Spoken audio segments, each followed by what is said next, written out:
Hey guys, so you've seen my Apex prop firm bot from before. Today I want to show you guys what it is I do to optimize a bot, how I set it. Now, while every bot's going to be different in terms of settings and strategy and how it works, the basics of optimization and how it works remains the exact same across any bot. And I'm going to kind of show you guys what I mean here. So in order to get this strategy tester, you would obviously just go into view, strategy tester, and this would appear. Now you guys can see here, you could select whatever bot you have that you want to test. This is the Apex, the master version. I'm testing on the 1 hour, and we're currently we've ran a 1 hour test. Now here is where things get a little bit more advanced in testing. So adding delays, you can add a delay that's custom and close to your server ping, or you can just select something like this, which would basically adjust the latency of the test to have the same delay in your executions. Now, when you're modeling, you want to be testing every tick based on real ticks. This is slower, but the quality of the test is higher, and you want the higher quality test. Now, down here, you're going to see a couple of different things. So there's visual mode, which you don't need till you have a set file you've selected, in which case you would test the visual mode after. We can touch on that in a sec. Here, you're going to have optimization, slow complete algorithm or fast genetic based. I run with the slow. If your computer is a bit slower, I would recommend going with the fast. How you can determine how fast you're going to test is by the number of cores your computer has available. So in my case, I have 32 cores available. This computer is going to test fairly fast. If you're anything above 16 cores or above, you're going to test fairly fast. If you're testing on a VPS and you have 1 core, 2 core, 3 cores, 4 cores, you're going to want to really speed up the test, and I'm going to show you how to do that. So there's a couple things you can do. If you're needing to speed up the test, the first thing you would do is go to fast genetic based algorithm instead of slow. You would change this. Now there's 2 settings I like testing for. The complex criterion max is good, and the profit factor max is the 2 I prefer and the 2 I always test for. Now, this one has finished an optimization. I think this optimization took this computer about 3 or 4 hours, so obviously we're not going to do it live on the call. However, I got the results here, and we're going to go over how to interpret them once I show you how to set things. Within the inputs parameters, you have a column on the left here. These are your true settings right now. So if I like these settings, I would right click on this, I would save this set file, and when I drag the bot onto the chart, I would just load that set file. That's the purpose of optimization, getting settings. So when we hit optimization, I have these little things here that I could select. So you can see how some of the words are bold and have a check mark, and some have no check marks. So if the words or letters are bold and have a check mark, that means optimization is selected. Now what this means is, for example, target profit. So this set file is currently set for 3,500 points or 350 pips, which is $35 on gold. This is a gold bot. So what I would want to do is test it for every parameter in between. Does it work best going for 100 pips, 200 pips, 300 pips? So how do we do that?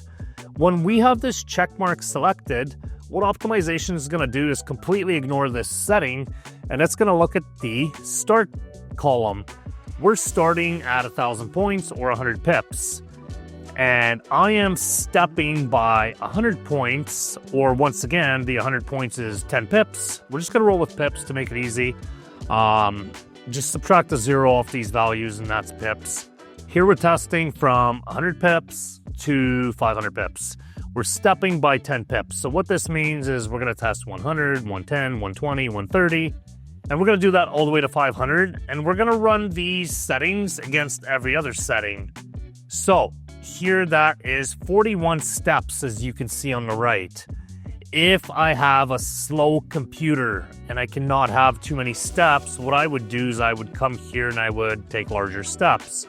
So let's say I change this to 300. You can see the steps went down to 14. The less steps I have overall, the faster I'm going to optimize. Obviously, I don't have that problem because my computer's fast, but if you do, this is what you would change, and you would be looking on the right at how many steps you're taking. So when I get down to the bottom, you can see there's a lot of different combinations. So if I hit start tests and it says it's going to take 7 days, what I would start doing is I would start coming back here and I would start increasing by how large my steps are. And I could do this for any setting, right? So sample period, we're looking from 4 to 40 bars. We're stepping by 1 bar. I could change this to 4 bars and I could reduce this to 10 steps. So this is where you have to strategize in how you're going to test. What some people do is they'll only test the main settings, such as their distances, their stop losses, their targets, and they're going to avoid testing the settings that'll likely have less impact on the overall results. And sometimes people will find the best results regarding in the travel distances and stuff, and only then will they start testing certain trading times of the day and stuff to reduce the amount of steps per test.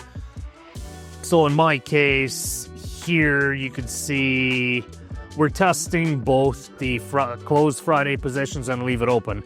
Do we want to close the trades out Friday before the market closes? Do we want to leave them open? I don't know what's going to perform better, so we're going to test both. Friday exit hour. I don't know what time we should close the position, so let's test everything from 1800 to 2300, which is we're going to step by 1 hour, and we're going to find that if indeed it is best to close the position out, what time is the best across a year of data to close out. So, and I'm going to do this for every single setting that I deem to find important. This is going to, again, depend on your strategy, depend on the kind of bot you have, and depend on what you're going for. So in this particular result, and the idea is to come up with a file that has a gradual incline, and if we do start going up and down, I would rather see it kind of go sideways and not go down too much. So I want to see a gradual curve. So this is a pretty decent set file overall.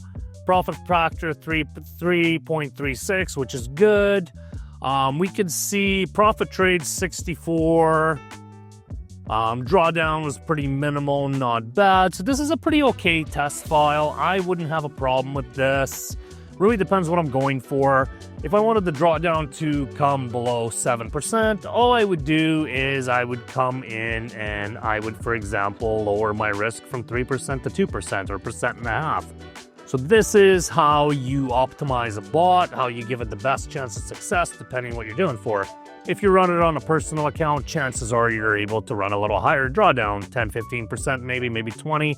All depends on what kind of risk you're comfortable with. If you're running on a prop firm, you're going to want the drawdown to be lower.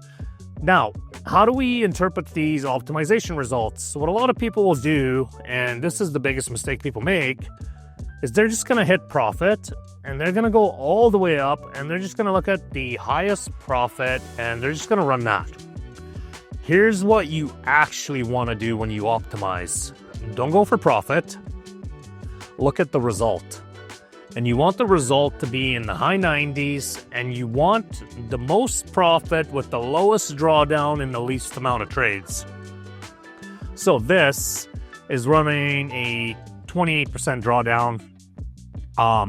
We took 500 trades in the year. That to me is reckless and low quality trades. A good bot that's trading high quality trades should be taking between 70 to maybe 120 trades a year, depending on the strategy. Some take more, some take less. So what do? I hit result here, and I skip all of these, and I'm going to go higher up. And then here I get something that makes, so this is a 10K account, by the way, we did the test on. So this in the year made 260%. So if I look, it did it in only 88 trades. Drawdown was only 6.6%. This is a good set file. So now if I look, what I want to see is I don't want to see any drastic declines down. I just want to see a gradual increase. So this is a nice equities curve you see on my screen. This is the exact kind of set file I want to see. If we go to the backtest results, profit factor 2.99, that is great. Profit trades, so this particular set file won 70% of the trades, which is really good. And now if I look at my average profit trade, $643, my average loss trade is $512. So what this is telling me is on average, I'm making more than one risk to reward, and I'm hitting that at 70% hit rate over a 12-month period. This is a fantastic set file. What I don't want to see is a 95% win rate, and maybe it makes $200 a trade, but when it loses $2,000. We don't want that. We want that positive equity curve, but we always want positive risk reward. And if it is a little bit on the negative side, let's say the average wins are maybe $600 and the average losses are maybe $700, that's close enough to me. I'm okay with that. If the win rate's, 80, 85%, that's close enough to one-to-one risk reward ratio. I would okay that. We never want to see the average win being $300 and the average loss being $2,000. It doesn't matter if it's a 95% win rate, because if your bot loses 3 trades and you take 2 months to recover that, that win rate's going to mean for nothing. So in the same way that win rate's going to mean nothing, your higher profit is going to mean nothing, because it just means that it can recklessly trade and make a lot of money if you're okay with a lot of high drawdown. That's not what we want. We want sustainability. We want the account to survive in bad market conditions. Does this account survive? Sure, 6.6% drawdown. If I wanted to lower the drawdown for a prop setting file, I would just lower my risk. Very nice file, beautiful equity curve. This is what I want to see. The last thing I wanted to show you guys as part of the optimization is understand how that set file functions. You physically want to see the visual.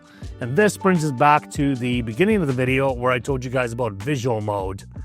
One thing to keep in mind, visual mode is extremely slow. It has one purpose, and that's so you can understand how this set file functions in a live market. Because as your settings change and your optimizations change, the set file is going to change how it performs in a live market. And the way to see how it performs in the live market is this. So you can kind of see how the bot's operating. Let's speed this up a bit, and we're just gonna run a little bit of a test. Okay, so you guys have seen a little bit, but let's just get near a trade here and let's see how this functions when it gets to a trade. So you can see the buy stop came on, buy stop triggers. You can see how the calculation keeps changing where the buy stop is. That's just the way the strategy is. I will make another video for you guys showing you this strategy and kind of how the basics of bot building as well, since so many of you are asking. Okay, let's just get near a trade. I just want to get my point across to what the purpose of this visual mode is. Let's see if we can get this to take a trade and then slow it down so you can... Okay, so that one hit stop loss. Let's see if we can find one more.